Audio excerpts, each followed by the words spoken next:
ஜெய் ஸ்ரீராம் ஸ்ரீராம் கோவிந்த். அதாவது கொஞ்ச நாளா ஆன்மீகத்துல நிறைய குழப்பங்கள் போய்கிட்டு இருக்கு. அதனால நிறைய பேருக்கு குழப்பம். ஆன்மீகத்துல உள்ளவங்க, அப்புறம் ஆன்மீகத்துல வரணும்னு நினைக்கிறவங்க, இப்படி பல பேருக்கு சந்தேகங்கள் ஜாஸ்தி ஆயிடுச்சு. எல்லாரும் அதிக கேள்வி ஒரே மாதிரி கேட்குறாங்க.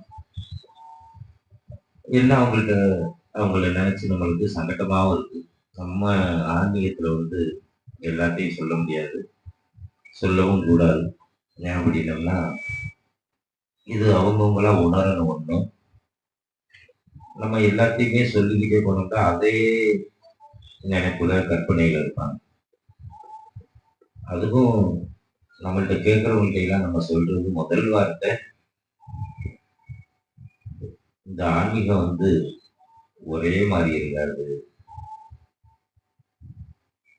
ஒருத்தர் மாதிரி ஒருத்தர் ஆன்மீகத்துல இருக்க முடியாது. ஒருத்தர் பழக்க வழக்கம் மாதிரி ஒருத்தருக்கு இருக்காது. எத்தனை மனித பிறப்போ அத்தனை வகையா இருக்கும். இதுதான் இப்படித்தான் சொல்லிட முடியாது. அதனால இப்ப நம்மளுக்கும் மற்ற ஒரு சிலருக்கும் என்ன வித்தியாசம் அப்படின்னா, நம்ம எல்லாமே அனுபவப்பாடு தான். நம்ம புராணம் படிச்சது கிடையாது, வேற தியானமோ தவமோ அப்படிலாம் எதுவும் கிடையாது. அனுபவத்துல நம்ம உணர்ந்த விஷயத்துக்களை சொல்றோம், அவ்வளவுதான். அதை ஏற்கிறதும் ஏற்க மறுக்கிறதும் அவரவர் இருக்கும். இதுல அதிக பெரும்பான்மையான பேர் என்ன பண்றாங்க அப்படின்னா, அடுத்தவங்க நம்பணும் அப்படின்ட்டு நினைக்கிறாங்க. அப்படி நினைக்கிறதுக்கு ஆன்மீகத்துக்குள்ள வர முடியாது.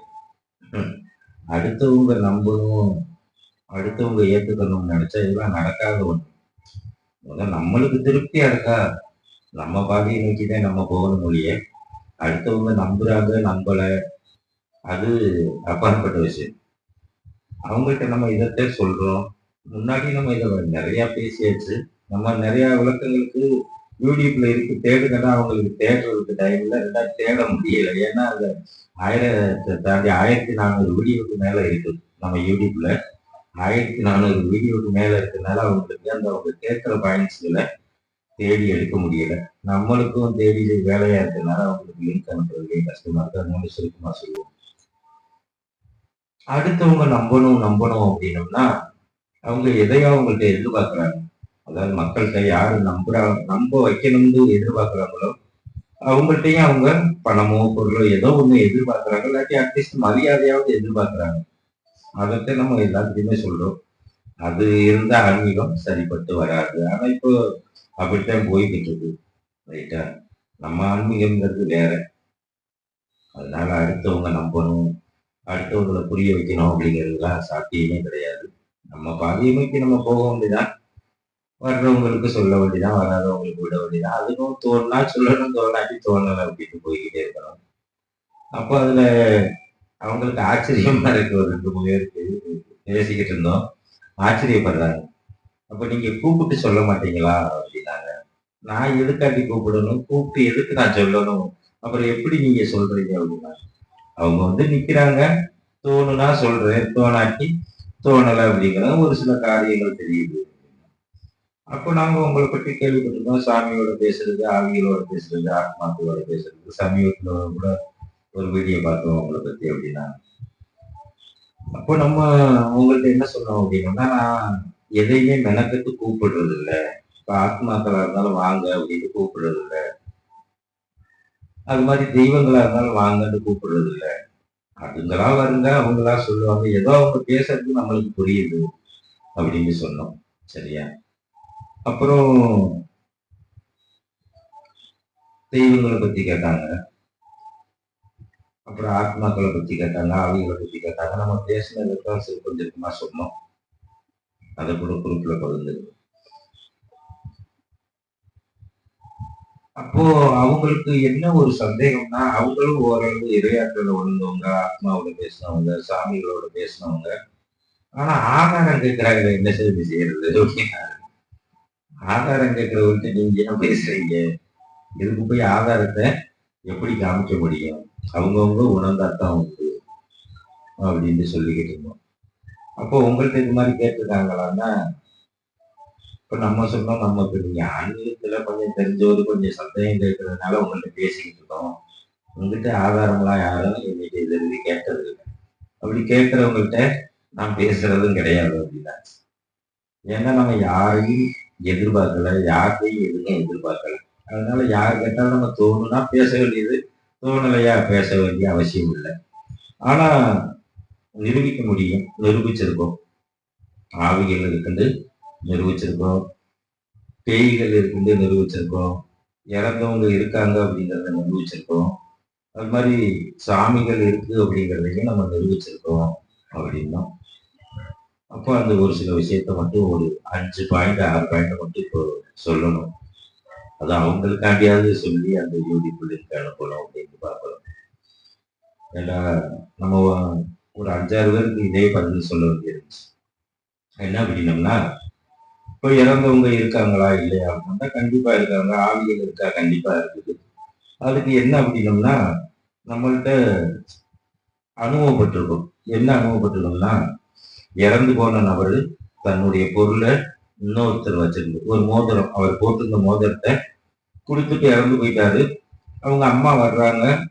அந்த பையன் வந்து சொன்னார், இந்த மாதிரி என்னுடைய மோதிரத்தை இந்த பையன் வச்சிருக்கான், இதை நீங்க வாங்கி கொடுத்துருங்க. அந்த பையன் நல்ல பையன் தான், கேட்டா கொடுத்துருப்பான். ஆனா நீ யாரும் அவன் கொடுத்துருக்கணும். நான் இறந்த உடனேயே அவன் கொடுத்துருக்கணும். நான் அவனை நல்லவன் தான் நினைச்சேன். ஆனா ஏன் கொடுக்காம இருக்கான்னு தெரியல. எனக்கு என் ஃப்ரெண்டு தான், நல்ல பல வருஷம் பழகுவோம், ஏன் கொடுக்காம இருக்காட்டு எனக்கு சந்தேகமா இருக்குது. அதனால எங்க அம்மாட்ட கொடுக்க சொல்லுங்கன்ட்டு அந்த அவங்க ஊரு, அவங்க தெருவு, அவங்க வீடு எல்லாம் நம்மளுக்கு படமா தெரிஞ்சது. அப்ப அவங்கள்ட்ட வந்தவங்கள்ட்ட நீங்க ஒண்ணு சண்டை போட்டு வரீங்க, அவசரப்பட்டு பேசுறாதீங்க. உங்க வீட்டுக்கு இத்தனாவது வீட்டு பையன், இந்த பக்கத்து வாசல் உங்க பையனோட வேலை பார்த்த பையன், அவன்கிட்ட அந்த மோதிரம் இருக்கு, நீங்க கேளுங்க கொடுத்துருவாரு அப்படின்னு சொன்னோம். அவங்க அதே மாதிரி போய் கேட்டு வாங்கிட்டு வந்து நம்மள்ட்ட தகவல் சொன்னாங்க. அப்போ இது எப்படி சாத்தியம்? நம்புறவங்க நம்ப வேண்டியதான், நம்பாதவங்க போக வேண்டியதான். இது ஆதாரம் தான். ஏன்னா அவர் யாரு, எந்த ஊர் என்னன்னு தெரியாது, அவர் இறந்ததும் தெரியாது, அவர் பொருள் கொடுத்ததும் தெரியாது. அவங்க வந்து என் மயன் எப்படி இறந்தான்னு கேட்க வந்தவங்க. அவங்க வந்து என் மயன் நகை வச்சிருக்கேன், நட்டு வச்சிருக்கான்னு அவங்க அம்மாவுக்குமே தெரியாது. நம்மளும் அவங்கள கூப்பிடவுலாம் இல்லை. உங்க அம்மா வந்திருக்காங்க, எப்படி பாருங்க சொல்லு அப்படின்லாம் கேட்கிற பழக்கம் நமக்கு கிடையாது. அவங்க வந்தாங்க, அவங்க கேட்க வந்தது மையம் எப்படி இறந்தேன் அப்படின்னு கேட்க வந்தாங்க. ஆனா அவர் வந்து இதை சொன்னாரு. அதோட நம்ம பேசிக்கிட்டு இருந்தோம், சொன்னோம், வாங்கிட்டாரு. இது நம்பாம இருக்க முடியாது. ஏன்னா இது நம்ம வந்து இந்த சித்தர்கள் சொல்லிட்டாங்க, அந்த முன்னாடி ஒரு ஆன்மீகவாதி சொல்லியிருக்காரு, அப்படி பேசுற ஆளு நம்ம கிடையாது.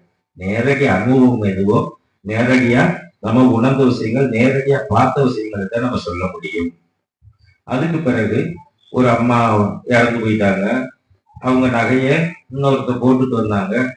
அவங்க வந்து நம்மள்ட்ட வந்து சொன்னாங்க, இது என் நெக்லஸ், இது போட்டிருக்கு, இது என் நெக்லஸ போடக்கூடாது, என் மகள்கிட்ட கொடுக்க சொல்லுங்கன்னு சொன்னாங்க. இந்த பக்கத்தூர் தான். நம்ம அவங்கள்ட்ட கேட்டோம், இது அவங்க நெக்லஸ் ஆகல, நீங்க ஏன் போட்டிருக்கீங்க, அவங்க மகள்கிட்ட ஏன் கொடுக்காம இருக்கீங்கன்னு ஆச்சரியப்பட்டாங்க.